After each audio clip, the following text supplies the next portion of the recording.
ધોરણ 11 મેથ્સમાં chapter number 1 ગણ. તો આ ચેપ્ટરમાં અત્યાર સુધીના આપણે કેટલાક ટોપિક જોઈ લીધા છે. આઈ હોપ કે જેટલું પણ ભણાવ્યું છે તે બધું તમને સારી રીતે આવડે છે, બધું સમજ પડી ગઈ છે.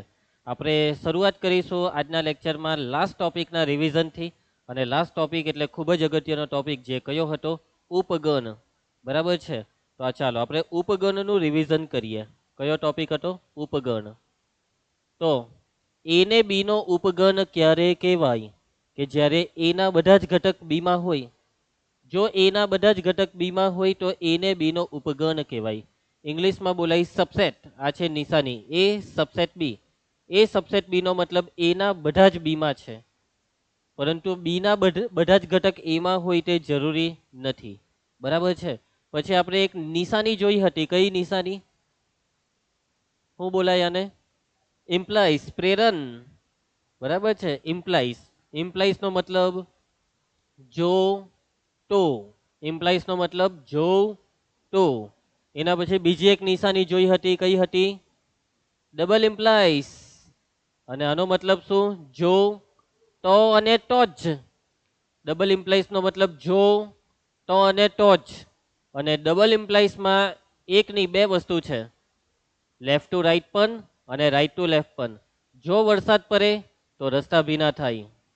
અને આજે મેં વાક્ય બોલ્યો જો વરસાદ પડે તો રસ્તા ભીના થાય, તેમાં સિંગલ ઇમ્પ્લાઇઝ છે એટલે પ્રેરણ વિધાન છે. પરંતુ દ્વિપ્રેરણ ડબલ ઇમ્પ્લાઇઝ નો મતલબ જો વરસાદ પડે તો અને તો જ રસ્તા ભીના થાય.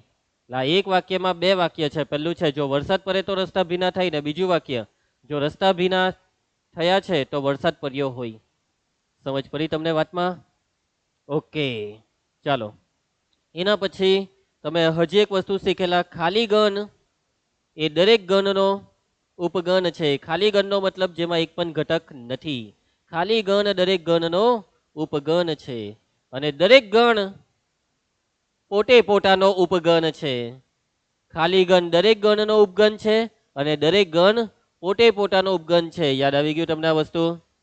ચાલો, હવે મેં લાસ્ટ લેક્ચરમાં તમને છે ને આ ચાર નિશાની, પહેલી નિશાની બિલોંગ્સ ટુ, પછી બીજી નિશાની ડઝ નોટ બિલોંગ્સ ટુ, પછી સબસેટ, ઇઝ નોટ સબસેટ.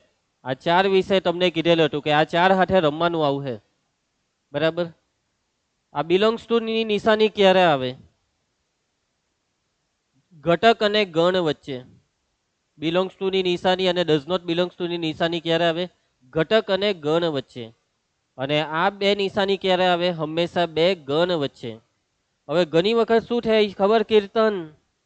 કોઈ ગણ પણ બીજા ગણનો ઘટક હોઈ શકે છે.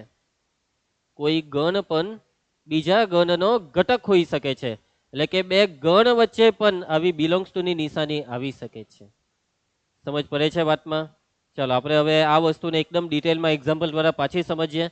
લાસ્ટ લેક્ચરમાં સમજાવેલું તે જ બધું કરાવું છું પાછું, પરંતુ પાછું એકવાર એટલા માટે કેમ કે લાસ્ટ લેક્ચરમાં કદાચ તમારું 80% સુધી ક્લિયર હતું. હવે 100% સુધી આજે આપણે ક્લિયર કરીશું. તો માની લેવો કે એ બરાબર છે 1 2 છગડિયા કૌંસમાં 3, એના ભાઈ છગડિયા કૌંસમાં 4,5. હવે તમારે મને પહેલો જવાબ એ આપવાનો છે કે આજે મેં ગણ લખ્યો, ગણ એ, આમાં ઘટક કેટલા છે? 1 2 3 ને 4, કે પછી 5 ઘટક છે? 1 2 3 4 ને 5? ના, આમાં છે 4 ઘટક. એટલે કે વગર પગ હલાવ્યા તમને આ વસ્તુ તો ઓળખતા આવડી ગઈ છે. આ 4 ઘટકમાં પહેલો ઘટક છે 1, બીજો ઘટક છે 2, ત્રીજો ઘટક છગડિયા કૌંસમાં 3, ગણમાં 3, ચોથો ઘટક ગણમાં 4,5, છગડિયા કૌંસમાં 4 ને 5. સમજ પડી ગઈ? તમને ઘટક ઓળખતા આવડી ગયા છે ને? પાક્કું ને? હવે જોજો, મેં એક ગણ લખું છું, ગણની અંદર 1,2 ને અહીંયા લખી દીધો એ. ચલો, આ ચાર માંથી કઈ નિશાની? બિલોંગ્સ ટુ નો મતલબ કે આ જે લખ્યું છે તે ગણ એનો ઘટક હોવો જોઈએ. બિલોંગ્સ ટુ નો મતલબ કે આ છગડિયા કૌંસમાં 1 2 એ ગણ એનો ઘટક હોવો જોઈએ. અને ગણ એનો ઘટકનો મતલબ કે આ જે છે તે બેઠું આવી રીતના જ આમાં દેખાવું જોઈએ. આ જે છે તે બેઠું છગડિયા કૌંસ સહિત આની અંદર દેખાવું જોઈએ. બરાબર? એના પછી સબસેટનો મતલબ આ જે ગણ છે તેની અંદરના જે બી ઘટક છે તે આમાં હોવા જોઈએ તો સબસેટ આવે. ક્લિયર છે? આ બે વસ્તુ ક્લિયર ને? ચલો બિલોંગ્સ ટુ લખું કે ડઝ નોટ બિલોંગ્સ ટુ કે સબસેટ લખું? Subset, yes correct. 1,2 સબસેટ એ. કેમ સબસેટ? કેમ કે આ એકરો એમાં છે, આ બગરો એમાં છે. 1 પછી એ તો યસ બિલોંગ્સ ટુ. એક એ એનો ઘટક છે. 2 પછી એ બિલોંગ્સ ટુ. સમજ પડી? એના પછી જો આ 1 2 અહીંયા સબસેટ આવ્યું, પછી તમે આવું બી લખો તો ખોટું નથી. અહીંયા બિલોંગ્સ ટુ આવશે. શું આ જે મેં લખ્યું તે ગણ એનો ઘટક છે? નથી ને, તો ડઝ નોટ બિલોંગ્સ ટુ સાચું છે. બરાબર છે. જો આની અંદર આ વસ્તુ હતે આવી રીતના છગડિયા કૌંસમાં 1,2 તો અહીંયા બિલોંગ્સ ટુ આવતે. તો પછી આ બેવ સાચું. બરાબર, આ બેવ સાચું પડી જતે. કેમ કે છગડિયા કૌંસમાં 1,2 એક ઘટક બી છે અને આ છગડિયા કૌંસમાં 1,2 એનો એકરો બગરો ગણ એનો સભ્ય પણ છે. સમજ પડે છે? આ બેવ સાચું. કેમ બેવ સાચું? આ સબસેટનો મતલબ આ એકરો બગરો એનો ઘટક હોવો જોઈએ, હા છે. અને આ બિલોંગ્સ ટુ નો મતલબ આ આખું એ કેપિટલ એમાં હોવું જોઈએ. હવે એક વસ્તુ મગજમાં ક્લિયર કરી દઉં. સબસેટ આવે તો અંદર વાળું જે બી છે તે એમાં દેખાવું જોઈએ ને બિલોંગ્સ ટુ નો મતલબ આખું એમાં દેખાવું જોઈએ. આખું. સબસેટ ક્યારે? અંદર વાળું એમાં દેખાવું જોઈએ ને બિલોંગ્સ ટુ ક્યારે? આખું એમાં દેખાવું જોઈએ. આ છગડીયો કૌંસ બી હોવો જોઈએ. ચાલો એના પછી ધ્રુવાંશ 3 ને એ બિલોંગ્સ ટુ લખું કે હું લખું? આ ચારમાંથી કયું? 3 બિલોંગ્સ ટુ એ એવું ધ્રુવાંશનું કેવું છે. સાચું કે ખોટું? 3 does not belongs to a. ધ્રુવાંશ કેમ આવું કર્યું તું? તું જો આપણે સ્ટાર્ટિંગમાં જ મેં તને એક સવાલ પૂછેલો તમને બધાને જ કે આ ગણમાં કેટલા ઘટક છે, ત્યારે બધાએ જ કીધેલું 4. ત્યારે મેં પૂછેલું પહેલો ઘટક 1, બીજો ઘટક 2, પછી ત્રીજો ઘટક કયો? છગડિયા કૌંસમાં 3. હવે 3 એ એનો ઘટક નથી, છગડિયા કૌંસમાં 3 એ એનો ઘટક છે. એટલે અહીંયા છગડિયો કૌંસ દોરીએ તો બિલોંગ્સ ટુ આવે. ખાલી 3 લખ્યું તો 3 આમાં કાં છે? એમ નહીં કેતા હરિયો. હા, છગડિયા કૌંસમાં 3 કાં છે? હરિયો એમ. પણ 3 કાં છે? નથી. સમજી ગયા? છગડિયા કૌંસમાં 3 અને એ તો હવે આવશે બિલોંગ્સ ટુ. એના પછી છગડિયા કૌંસની અંદર છગડિયા કૌંસમાં 3 ને અહીંયા એ. હવે આ છગડિયો કૌંસ છે તો તમારે જોવાનું કે અંદર વાળું જો એમાં હોય તો સબસેટ છે ને એમ. ચાલો છગડિયા કૌંસમાં 4 ને એ.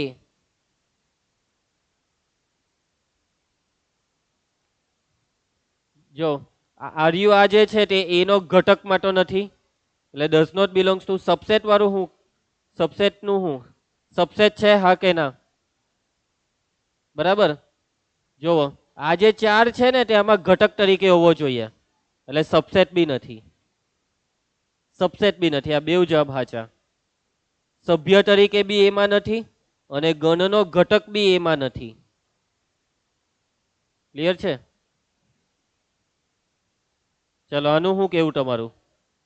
Subset, yes. આ જે છગડીયા કૌંસની અંદર જે દેખાય છે તે એનો ઘટક છે એટલે સબસેટ. પછી આમાં બિલોંગ્સ ટુ અને ડઝ નોટ સબસેટ બી લખાય. સબસેટ નથી, બિલોંગ્સ ટુ છે. બરાબર. આ 4 5 આમાં હોવા જોઈએ છે. છગડીયા કૌંસમાં 4 5 એમ નથી બોલતો. આ ગણની અંદરના બંને ઘટક 4 ને 5 આમાં હોવા જોઈએ, નથી એટલે ઇઝ નોટ સબસેટ. સમજ પડતી છે તમને કન્સેપ્ટમાં? ઓકે. સબસેટ નો મતલબ એના બધા ઘટક બી માં તો સબસેટ છે. આ જે ગણ છે તેના બંને ઘટક એમાં હોય તો સબસેટ છે. બિલોંગ્સ ટુ નો મતલબ ગણનો ઘટક હોય, કોઈ એક ઘટક જ આવે. હે, કોઈ એક ઘટક. કોઈ એક ઘટક. જો દર વખતે મેં એક જ ઘટક લખ્યો હોય, એકરો ને એ, તો બિલોંગ્સ ટુ. ચાલો ઓકે, આગળ વધીએ તો હવે આપણે લાસ્ટ લેક્ચરમાં બીજું એક આપણે શીખેલા એકાકી ગણ. બરાબર. એકાકીનો મતલબ એક જ ઘટક ધરાવતો ગણ. જે ગણમાં એક જ ઘટક છે તે ઘટકને તે ગણને એકાકી ગણ કહેવાય. બરાબર ધ્રુવાંશ? એકાકી. કેટલી કાકી? એકાકી. એક જ ઘટક વાળી ગણ એને કહેવાય એકાકી ગણ. ચાલો, શું આ એકાકી છે હા કે ના? હા. એના પછી શું આ એકાકી છે, હા કે ના? એના પછી શું આ એકાકી છે, હા કે ના? ધ્રુવાંશે ના પાડી છે ને બાકીના તો ને હા. આનો જવાબ છે ધ્રુવાંશ, તારું સાચું નથી. હા, આ એકાકી ગણ છે. આમાં એક જ ઘટક છે અને એક ઘટક એ હર્યો. આ આખે આખો ઘટક છે, આખે આખો ઘટક. દેખા ધ્રુવાંશ, આ છગડીયો કૌંસ પાડી દે ને પછી આની અંદર જે લખું ને તે જો સમજ. હવે મેં અહીંયા લખી દીધો 1 2 ને 3. તો આ પહેલો ઘટક 1, બીજો ઘટક 2, ત્રીજો ઘટક 3. પછી આની અંદર લખ્યું 4 5 6. તો આ 4 5 6 આખે આખો એક ઘટક થયો. હા, એટલે આ એકાકી નથી. એના પછી ચલો, આ એકાકી છે કે નહીં, હા કે ના? જાનકીએ ના કીધું છે. તમે હા કે ના સિવાયની વાત કરો. માને હા પાડી. ધ્રુવંશ તમે? જાનકી, આનો જવાબ હા આવે. આ એકાકી ગણ છે. આ ખાલી આ જે 5 છે તે આ ગણનો ઘટક બનીને અંદર ગયો છે. આ છગડિયા કૌંસની નિશાનીની અંદર જે બી જાય તે ઘટક કહેવાય.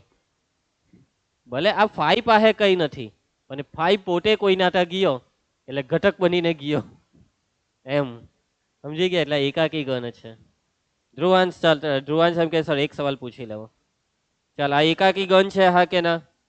કેમ? કેટલા ઘટક છે આમાં? બરાબર બોલો ધ્રુવાંશ, 2 ઘટક. હજી એક છેલ્લી વાર એક્સ વાય ઝેડ. ચાલ ધ્રુવાંશ, એકાકી છે કે નહીં, હા કે ના? અરે વાહ ધ્રુવાંશ, આમાં તો 3 ઘટક નથી. તો કેટલા છે? એક જ છે, આખે આખો એક ઘટક છે. ચાલો ભાઈ આગળ વધીએ. નેક્સ્ટ ઉદાહરણ 9 પર આવી જઈએ છે. ધ્યાન આપજો કીર્તન. ગણ આપેલો છે 5. એ બરાબર 1 3, બી બરાબર 1 5 9, સી બરાબર 1 3 5 7 9 આપેલા છે.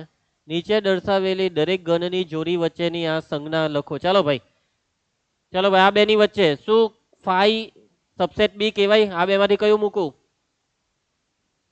થોડીક વાર પહેલા જ આપણે ભણ્યા છે કે ખાલી ગણ દરેક ગણનો ઉપગણ છે. એટલે ખાલી ગણ આવે એટલે સબસેટ પાડી દેવાનું ભાઈ. ચલો, એ ખાલી જગ્યા બી. શું એના દરેક ઘટક બી માં છે? આ એકરો ને તગરો બી માં છે. એકરો છે પણ તગરો નથી એટલે નહીં ચાલે, નોટ સબસેટ. બે હોવા જોઈતા હતા, એકરો ને તગરો. એનો બંને ઘટક બી માં હોવા જોઈએ. એ ખાલી જગ્યા સી. શું આ એના બંને ઘટક સી માં છે? આર્યા, એ ઇઝ સબસેટ ઓફ સી. બી ખાલી જગ્યા સી. આ 3 3 આમાં છે, 1 5 9 છે એટલે કે સબસેટ. સમજ પડી ગઈ બધાને? ચલો ઉદાહરણ 10 જોજો કેવું ઉદાહરણ છે. ઉદાહરણ જોઈને હસવું આવશે. એ બરાબર એ ઈ આઈ ઓ યુ, બી બરાબર એ બી સી ડી. એ બી નો ઉપગણ છે. એ લોકોએ જવાબ આપી દીધો ના. એ લોકોએ જ જવાબ આપી દીધો. બોલો, તો અમને પૂછ્યું શું કરવા? તમારે જવાબ આપવો હતો. પણ હવે પૂછે છે સવાલ કે ના નથી પણ હા માટે. તો તને ખબર નથી તો તું ના કેમ પાડી? સાચી વાત ને? આ ચોપડી વાળાએ જેને લખ્યું તેને એને કીધું ના, પણ એમ પૂછે શા માટે? તો તને ખબર નથી તો તું ના કેમ પાડી? સારું, ચાલો આ શા માટેનો જવાબ આપવાનો છે આપણે. હાનો શા માટેનો, કે કેમ એ બી નો ઉપગણ નથી. અને બીજો આગળ સવાલ છે બી એ નો ઉપગણ છે? ના, એ લોકો જ ના પાડી દીધી. બસ શા માટેનો જવાબ આપવાનો છે. ભાઈ ઉપગણ છે, વ્યાખ્યાનું પાલન થાય તો ઉપગણ છે. સિમ્પલ. શા માટેમાં હું આપણે વ્યાખ્યા શું કઈ? એના બધા બીમાં હોય તો છે એવું? કોણ નથી? એમાંથી કોણ એવું છે કે જે બીમાં નથી? આ એ તો છે, પછી ઈ નથી ને આમાં? ઈ નથી તો તમારે આ વાક્ય લખવાનું કે ઘટક ઈ એ ગણ એમાં છે પણ ઘટક ઈ ગણ બીમાં નથી. એટલા માટે એ બી નો ઉપગણ નથી. શા માટેનો જવાબ આવી રીતના પ્રેમથી આપવાનો, એક લાંબી લીટીમાં આપવાનો. અને આ લાંબી લીટી નહીં લખવી તો સંકેતમાં બી જવાબ અપાય. સૌથી પહેલા તો અહીં કીર્તન લખાવજો મને. એ બરાબર એ ઈ આઈ ઓ યુ. ધ્રુવાંશ, બી બરાબર ABCD. એનીબડી કેન ડાન્સ, એ જ ને ભાઈ? પેલું બીજું બી એક પિક્ચર છે ABCD નામથી, અમેરિકા બોર્ન ચીલ દેસી કેવું કઈ નામ છે. હા, અમેરિકા બોર્ન કન્ફ્યુઝ દેસી. ધ્રુવાંશ તને નિયમ જ પડે, તું પ્રેરણામાં તું રે અત્યારે. ચાલો, એનો કયો ઘટક એવો છે કે જે બી માં નથી? તો આ ઈ છે, આઈ છે, ઓ ને યુ, બસ કોઈ એક ઘટકની વાત કરો. ચાલો ઈ ની વાત કરીએ. અહીં આ જે ઈ છે ને તે એ માં છે, પરંતુ ઈ એ બી માં નથી. A does not belongs to B, એટલે આપણે કહી શકીએ A is not subset of B. હવે બી એ એનો સબસેટ તો છે ને, બી તો નથી, તો એનું કારણ લખાવો. હવે બી નો કયો ઘટક ઈ માં નથી? તો આ બી ને, બી એ બી માં છે પરંતુ બી એ માં નથી. B does not belongs to A, માટે B is not subset of A. પૈટું. ચલો એકદમ બહુ મસ્તીનું ઉદાહરણ આવેલું છે. ઉદાહરણ 11, બરાબર ધ્યાન આપજો. એ બી અને સી ત્રણ ગણ છે. જો એ બિલોંગ્સ ટુ બી અને બી સબસેટ સી, તો એ સબસેટ સી સાચું છે? જો તમારો ઉત્તર ના હોય તો ઉદાહરણ આપો કે કેમ ના. બસ ના એટલે ઉદાહરણ આપો, ખાલી એક ઉદાહરણ આપો તમારી ના પાછળ. ને હા હોય તો કેમ હા, એનું ઉદાહરણ નહીં આપવાનું, સાબિત કરવાનું. ચાલો સૌથી પહેલા તમારો જવાબ હા કે ના એ પહેલા નક્કી તો કરો. એ બિલોંગ્સ ટુ બી એનો મતલબ એ બી નો ઘટક છે, એ બી માં છે. બી સબસેટ સી નો મતલબ બી ના બધા જ ઘટક સી માં છે. એ બી માં, બી ના બધા સી માં, તો હું એ સબસેટ સી થાય. શું એના હો બધા સી માં હે? એ બી માં છે, બી ના બધા સી માં છે, તો શું એના હો બધા સી માં હશે? જો હવે સાચું છે એનો મતલબ હું ખબર? દર વખતે સાચું પડે તેને સાચું કહેવાય. એક વાર બી ખોટું પડ્યું તો એ ખોટું જ કહેવાય. સમજી ગયા? ખોટું એટલે 500 વખત સાચું પડ્યું, 501મી વખત ખોટું એટલે તમામ વખત ખોટું. આ છે ખોટાની શક્તિ. એક ભૂલ એટલે બધા પુણ્ય પર ભારે પડી જાય, એક પાપ. એવું છે અહીંયા. ચાલો તો ઉદાહરણ દ્વારા જ આપણે વિચાર કરીએ. જો વાતને સમજજો. હાચા ને ખોટાની પરીક્ષામાં પરીક્ષા થાય કેવી રીતના ખબર? ભલે આ સાચું બી હોય ને તો બી આને ખોટું માનવું જ પડે. અને આ ખોટું માનવાથી ખોટું પડ્યું તો એ ખોટું છે. ખોટું માનવાથી ખોટું નહીં પડ્યું, બહુ ટ્રાય કરી ખોટું પાડવાની પણ નહીં પડ્યું તો એ સાચું છે. એટલે આને ખોટું પાડવાની ટ્રાય કરો. ખોટું પારો, જે થાય તે તમારી એરી ચોટીનો જોર લગાવી દઉં ને ખોટું પારો આને. ખોટું પાડવા માટે એક ઉદાહરણ બનાવો. ચાલો કેતાન, ધારો કે એ બરાબર કઈ હો બોલો, કઈ હોય એ બે જ ઘટક બોલજો પણ 2 ને 4. ચાલો હવે હવે સમજો. હવે મેઇન વસ્તુ બી એવી રીતના લખાવજો કે જેથી આ વસ્તુ સાચી પડે. એ આખો બી માં હોય એવી રીતના બી લખાવો. એ બિલોંગ્સ ટુ બી નો મતલબ એ બી નો ઘટક છે. 2 4 6 આ ખોટું. આ એ બિલોંગ્સ ટુ બી નથી, આ એ સબસેટ બી થયું. આ એ સબસેટ બી થયું. એ બિલોંગ્સ ટુ બી કરાવો, છગડીયો કૌંસ પરાવો અહીંયા. સમજ પડી વાતમાં? બિલોંગ્સ ટુ નો મતલબ આ એ આખું આમાં નાખો ઘટક તરીકે. ક્લિયર? કોને આમાં નિયમ જ પડી? આમાં બી લખ્યો તેમાં. હવે સી એવો લખાવો કે જેથી આ સાચું પડે. બી સબસેટ સી, બી ના બધા જ સી માં, બી ના બધા જ સી માં. તો મેં સી માં આ બે, આ જે બી લખેલું છે ને બી માટે બધું આ સી માં લખવું જ પડે. એટલે 2 4 ને 6. હજી કઈક ઉમેરી દઉં. હજી મેં બગડો ચોગડો ઉમેરી દેમ તો ચાલે? ચાલે. હજી એક આથરો ઉમેરી દેમ ચાલે? ચાલે. ચાલો શું એ સબસેટ સી થાય છે? શું એના બંને ઘટક સી માં છે? હરિયા છે. એના બંને ઘટક સી માં છે. એનો મતલબ કે આ એ સબસેટ સી સાચું પડ્યું, પરંતુ હજી સાચું માની નહીં લેતા, ખોટું પાડવાની ટ્રાય કરો. હજી હું સી ને એવો કંઈક વિચારી શકું કે જેથી આ 2 4 આમાં નહીં હોય, તો ઉડાડી નાખો 2 4 ને એમાંથી. અહીંયા મેં 8 લખી દેમ તો હવે ખોટું પડી ગયું ને. આ એના બે ઘટક આમાં નથી. માની લો કે ખાલી બગડો બી એક રાખી મૂકું તો બી એ સબસેટ સી નહીં કહેવાય. કેમ કે ચોગડો બી જોઈએ, એના બધા જ સી માં હોવા જોઈએ તો એ સબસેટ સી કહેવાય. પાક્કું સમજ પડી ગઈ? ચાલો તો અહીં શું એ બિલોંગ્સ ટુ બી થાય છે? હા કે ના? એ બિલોંગ્સ ટુ બી. શું બી ના બધા ઘટક સી માં છે? હા કે ના? બી ના બે ઘટક સી માં છે. હા, એટલે બી સબસેટ સી. પરંતુ આ બે વસ્તુ તો થાય છે, પરંતુ શું એ સબસેટ સી થતો છે? ના. એના બંને ઘટક બગડો ચોગડો આમાં નથી. એમની કેરા સર હાર્યો આ છગડિયા કૌંસ આ એક આખો ઘટક છે. પૈટો દાખલો સમજ પડી? એટલે તમને 2 વખત જે પેલું આગળનું બધું શીખવાયેલું ને કે આ દાખલો ગણાવી શકાય, આ દાખલો તમને હજી સારી રીતના સમજાવી શકાય, એટલા માટે આ દાખલો સમજાવતી વખતે તમે જાતે સમજી શકો, બરાબર, ગૂંચવાતા નહીં આવું બધામાં. ચાલો, ધ્રુવાંશનું મોઢું જોઈને એવું લાગતું છે કે ખબર નહીં કઈ થઈ જવાનું એને, આ બધું જોઈને. શું થતું છે ધ્રુવાંશ, મગજ ચાલતું છે ને? ચાલો આગળ વધીએ. ચાલો, ખૂબ અગત્યનો ટોપિક બીજો એક ચાલુ થાય છે, વાસ્તવિક સંખ્યાઓના ગણ અને ઉપગણો. તમે હવે બધા ગણને ઓળખો છો ને કે ભાઈ ડબલ્યુ એટલે પૂર્ણ, 0 1 2 3 અનંત. એના પછી ક્યુ એટલે સમય, p ના છેદમાં q, જ્યાં p belongs to z, q belongs to z, q not equal to 0. r એટલે વાસ્તવિક, n એટલે પ્રાકૃતિક, z એટલે પૂર્ણાંક. યાદ છે ને બધું? હોય, z એટલે પૂર્ણાંક, z પ્લસ હોય તો ધન પૂર્ણાંક. જ્યારે બી ધન પૂર્ણાંક એમ બોલો તો શું એમાં 0 આવે? પેલા કે બોલાવે જોની દુકાન. હા તું જાઓ. ઓકે, આપણે છેલ્લે હું વાત કરતા હતા?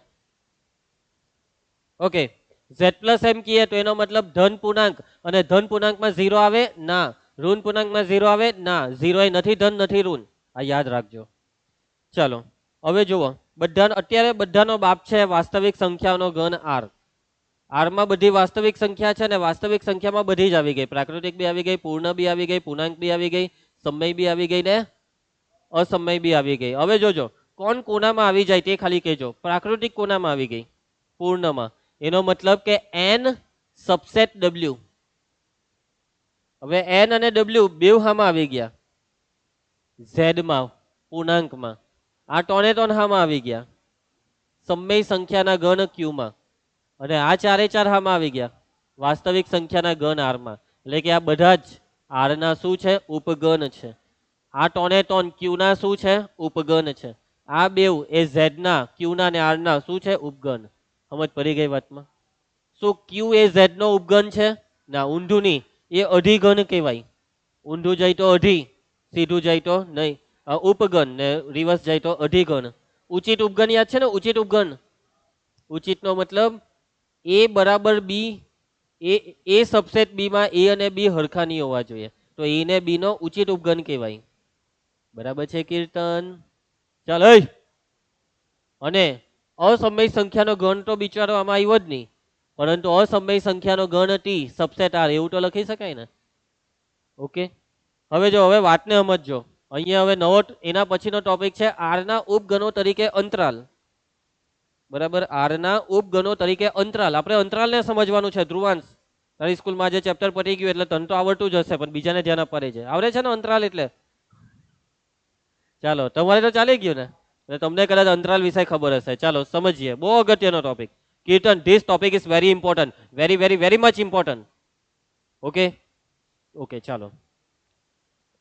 બે પ્રકારના અંતરાલ છે. પહેલું છે વિવૃત, બીજું છે સંવૃત. આ બે માંથી બીજા બે, વિવૃત સંવૃત, સંવૃત વિવૃત, એટલે ટોટલ થયા ચાર, પણ મેઇન છે બે. તો નંબર 1 વિવૃત અંતરાલ. વાતને સમજજો. અહીંયા અંતરાલ નો ઉપયોગ શું છે ખબર? ઘણી વખત આપણને આખા r ની જરૂર નથી. r એટલે વાસ્તવિક સંખ્યાનો ગણ, પરંતુ આપણને આખા r ની જરૂર નથી. આપણને r ના કોઈ ટુકડાની જરૂર છે, અને ટુકડો આવો નથી n કે w કે z એવો નહીં. મને જરૂર છે કીર્તન 1 અને 2 વચ્ચેની વાસ્તવિક સંખ્યા મને જોઈએ છે.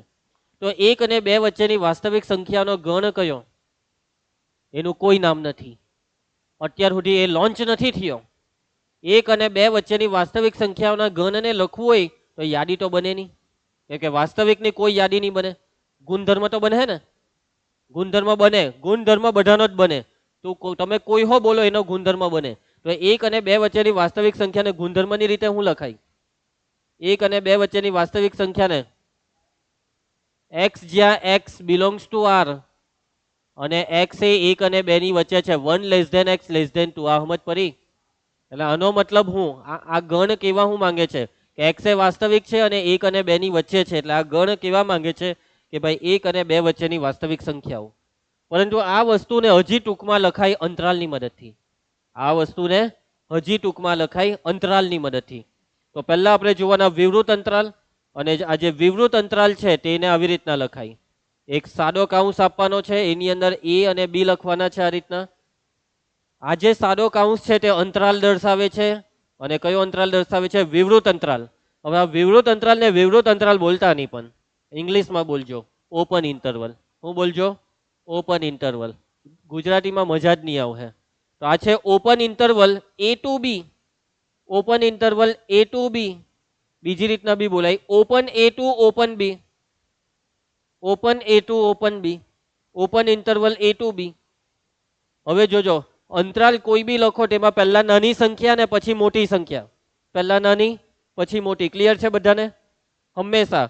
હવે તમે એક અંતરાલ લખો, અંતરાલમાં 2,5. ઓકે, પરંતુ તમે આવી લખી દો 7,1. ખોટું.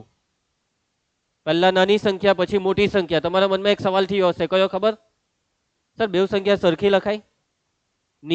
ની લખાય. અંતરાલનો મતલબ એવો છે, આ અંતરાલનો મતલબ એવો કે એ અને બી વચ્ચેની બધી જ વાસ્તવિક. એ અને બી વચ્ચેની બધી જ વાસ્તવિક. આ બે સંખ્યા સરખી હોય તેની વચ્ચે શું છે? તમે આવી રીતના લખી દીધું. કીર્તન તું આવું લખી દીધું 10,10. Open interval 10 to 10. એટલે 10 થી 10 સુધીની વાસ્તવિક. કોણ સમજી ગયા? ઓપન ઇન્ટરવલ નો માં બીજી એક વસ્તુ કે એ અને બી વચ્ચેની બધી જ વાસ્તવિક સંખ્યામાં એ ને ની લેવાનો, બી ને ની લેવાનો. ઓપન નો મતલબ કોર્નર ને ની લેવાના. એ અને બી કોર્નર છે, કોર્નર ને ની લેવાના. ઓપન નો મતલબ આ છે. ઓપન એટલે ખરો. સમજી ગયા? અને આને આપણે ગુણધર્મની રીતે લખવું હોય તો એક્સ, જ્યાં એક્સ એ વાસ્તવિક છે અને આ એક્સ એ અને બી ની વચ્ચે છે, A less than X less than B. Clear? સમજ પડી ગઈ? Open interval A to B, A અને બી વચ્ચેની બધી જ વાસ્તવિક સંખ્યા. એના પછી સેકન્ડ ઇન્ટરવલ છે સંવૃત અંતરાલ. કયો અંતરાલ? સંવૃત અંતરાલ. સંવૃત અંતરાલને ઇંગ્લિશમાં કહેવાય ક્લોઝડ ઇન્ટરવલ. કયો ઇન્ટરવલ? Closed interval. બસ ખાલી કાઉન્સ બદલાશે. એ અને બી વચ્ચેની બધી જ વાસ્તવિક સંખ્યા, એમાં એ હો લેવો છે, બી હો લેવો છે, એટલે ત્યારે ઇન્ટરવલમાં ચોરસ કાઉન્સ લેવાનો.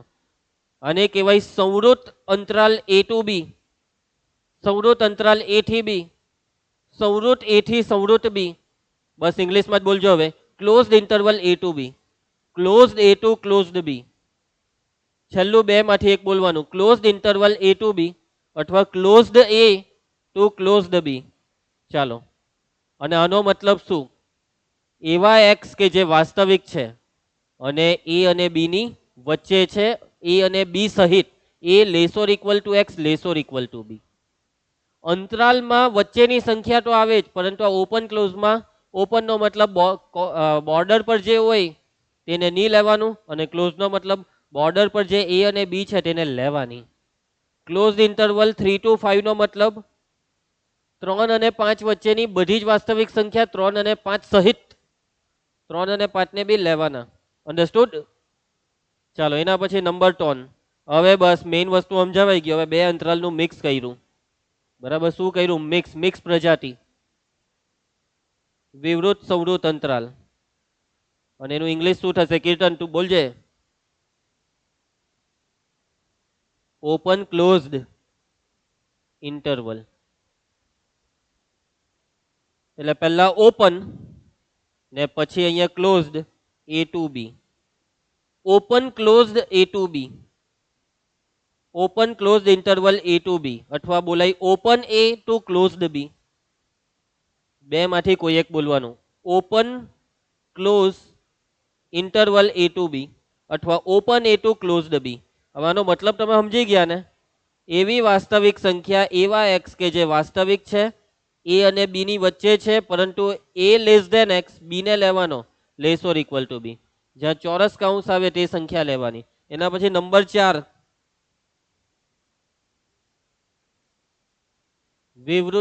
સંવૃત વિવૃત અંતરાલ. કયો અંતરાલ? સંવૃત વિવૃત અંતરાલ, જેને ઇંગ્લિશમાં કહેવાશે ક્લોઝડ ઓપન ઇન્ટરવલ. ઓકે, તો પહેલા ક્લોઝડ સંવૃત એટલે ક્લોઝ, પછી છેલ્લે અહીંયા ઓપન એ ટુ બી. અને આનો મતલબ એવી વાસ્તવિક સંખ્યા, એવા એક્સ કે જે એ અને બી ની વચ્ચે છે, એ હો છે પણ બી નથી, A less or equal to x less than B. કોઈને કઈ ડાઉટ છે? હવે અંતરાલમાં જે સંખ્યા છે તેને સંખ્યા રેખા પર રજૂ કરી શકાય છે. ક્યાં રજૂ કરી શકાય? સંખ્યા રેખા પર. સંખ્યા રેખા પર તમામે તમામ સંખ્યા કેવી સંખ્યા હોય ખબર? વાસ્તવિક સંખ્યા. સંખ્યા રેખા પર વાસ્તવિક સંખ્યા સિવાય બીજું કંઈ નથી. ટોટલી એટલે ટોટલી વાસ્તવિક સંખ્યા, અને વાસ્તવિકમાં બધી જ આવી ગઈ, પ્રાકૃતિક, પૂર્ણાંક, પૂર્ણ, બધી જ. તો જુઓ, આ જે ઇન્ટરવલમાં જેટલી બી સંખ્યા છે તેને સંખ્યા રેખા પર દર્શાવી હોય તો આ રીતે સંખ્યા રેખા દોરવાની. આના બે બિંદુ એ અને બી છે ને, તો અહીંયા આવી રીતના એક મોટું જરાક આવું ટપકું મારીને એ લખવાનું, આ બિંદુ છે. હે, પછી જરાક લીટી પાડીને પછી આગળ હજી એક ટપકું મારીને આ બી લખવાનો, પછી આવી રીતના દોરવાનું. આ વચ્ચે આવા ટપકા, ખુલ્લા ટપકા મારવા પડે. આને કહેવાય હોલો સર્કલ, ખુલ્લા સર્કલ, હોલો સર્કલ. આ માઇનસ ઇન્ફિનિટી ને આ બાજુ આવે પ્લસ ઇન્ફિનિટી. સંખ્યા રેખા બંને તરફ અનંત સુધી છે, આ છેરા પર અનંત સુધી જવાનું. હવે એ અને બી વચ્ચેની સંખ્યા લેવાની છે. કઈ કઈ સંખ્યા લેવાની છે? એ અને બી વચ્ચેની. એટલે એ અને બી વચ્ચેનો જે ભાગ છે ને, એ અને બી વચ્ચેનો ભાગ, એ આ રીતના ઘાટો કરી દેવાનો. એ અને બી વચ્ચેનો ભાગ શું કરી દેવાનો? ઘાટો. શું એને લેવાના છે? ઓપન નો મતલબ એને લેવાનું ના. જો લેવાનું હોય તો આને ઘાટું કરવાનું, પણ નથી લેવાનું. સમજ પડી વાતમાં? આવી રીતના સંખ્યા રેખા પર રજૂ કરી શકાય. કોને? આપેલા ગણને. ક્લોઝ ઇન્ટરવલમાં બી બેઠું આવું જ, પરંતુ આ ક્લોઝ ઇન્ટરવલમાં એ ને લેવાનો એટલે અહીંયા આને ઘાટું કરો, બી ને લેવાનો એટલે આને ઘાટું કરો. સમજ પડી? એના પછી નેક્સ્ટ ઇન્ટરવલ વિવૃત સવૃત અંતરાલ, અહીંયા આપણે દોરી દઈએ. તો વિવૃત સવૃત અંતરાલમાં ચાલો એ ને લેવાનો છે ના, એટલે એને કોરું રવા દેવું, અને બી ને લેવાનો છે તો બી ને ડાર્ક કરો. ક્લિયર? લેવાનું હોય તો ડાર્ક, વચ્ચેનું તો આવવાનું જ, વચ્ચે તો ડાર્ક થવાનું જ. પછી બીજી બી એક રસ્તો છે, તમારી ઈચ્છા થતી હોય તો આવી રીતના બી ચાલે.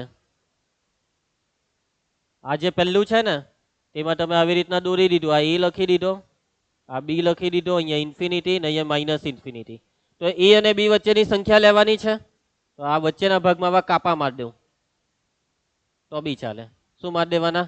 કાપા. એને નથી લેવાનો બી ને. માની લો કે સવૃત અંતરાલ, તો અહીંયા સવૃત નો મતલબ ઘાટું કરી દેવાનું, ને જે લેવાનું હોય તેને કાપા મારી દેવાના. તમારી ઈચ્છા, કાપા મારો તો કાપા, ડાર્ક કરવું હોય તો ડાર્ક. ક્લિયર છે? ચાલો એના પછી આમાં પહેલી સંખ્યા, કીર્તન બોલતો રહેજે, બરાબર છે. એ પછી ધ્રુવાંશ, એના પછી આ બાજુ પ્લસ ઇન્ફિનિટી, માઇનસ ઇન્ફિનિટી. એને લેવાનું, વચ્ચેનો ભાગ લેવાનો છે, એને લેવાનું છે, બી ને નથી લેવાનું. ચાલો એના પછી 4 અંતરાલ પતી ગયા છે, પણ એના પછી હજી કેટલીક વસ્તુ શીખવી જરૂરી છે. જેમાં પહેલું છે open interval 0 to infinity. Open interval, મેં એક વાર ઓપન બોલું તો બે બાજુ ઓપન કહેવાય. હે, ઓપન ઇન્ટરવલ 0 to ઇન્ફિનિટી. આનો મતલબ કે 0 થી તે અનંત સુધીની બધી જ વાસ્તવિક સંખ્યા. બરાબર છે? એક્સ જ્યાં x belongs to R, x એ વાસ્તવિક છે, અને આ એક્સ એ કોની કોની વચ્ચે છે? 0 ને ઇન્ફિનિટી ની વચ્ચે. એકચ્યુઅલી આ વાક્ય ખોટું બોલેલા કહેવાય. 0 ને ઇન્ફિનિટી ની વચ્ચે એવું નહીં બોલાય, 0 થી મોટો છે આવું બોલવાનું. x is greater than 0. 0 થી મોટોનો મતલબ એ અનંત સુધી છે. કેમ આવું નહીં બોલાય 0 ને ઇન્ફિનિટી ની વચ્ચે? મેં એમ બોલું 5 એ 0 ને 10 ની વચ્ચે છે તો મેં સાચું બોલ્યો.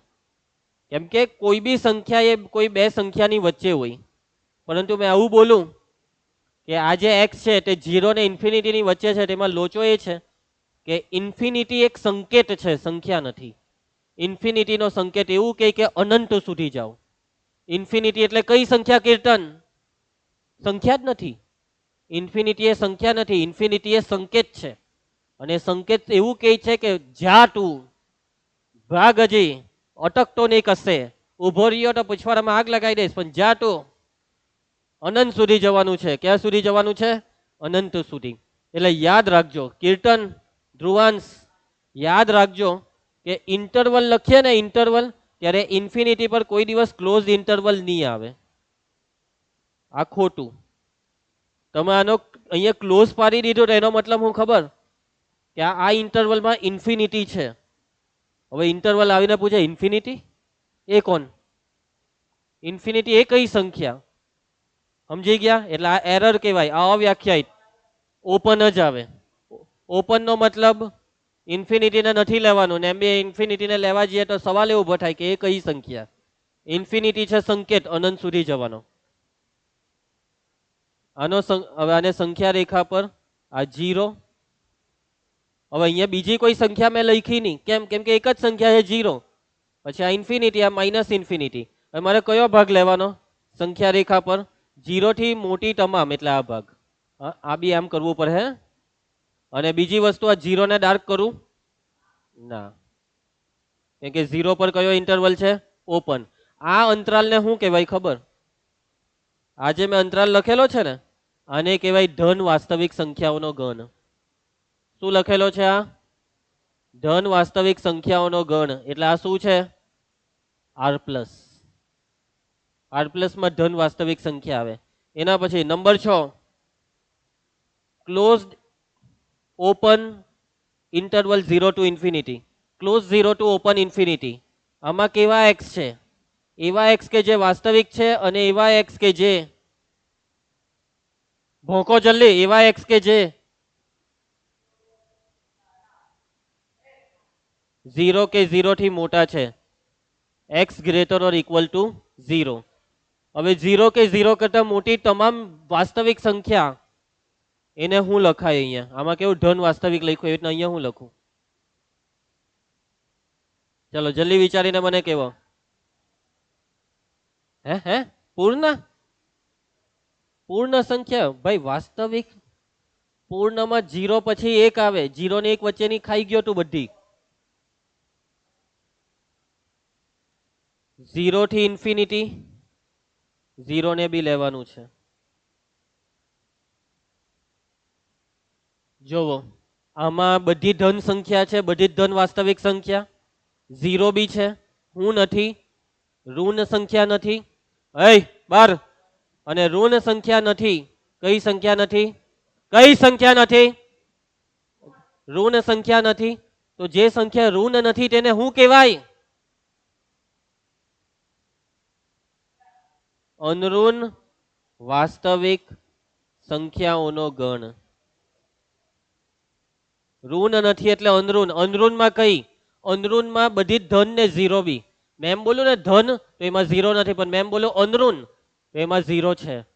ને ધન બી. અનઋણ એટલે ઋણ સિવાયની બધી, અને 0 ઋણ નથી એટલે 0 અનઋણ છે. ધન સંખ્યા બી અનઋણ છે. સમજ પડી ગઈ વાતમાં?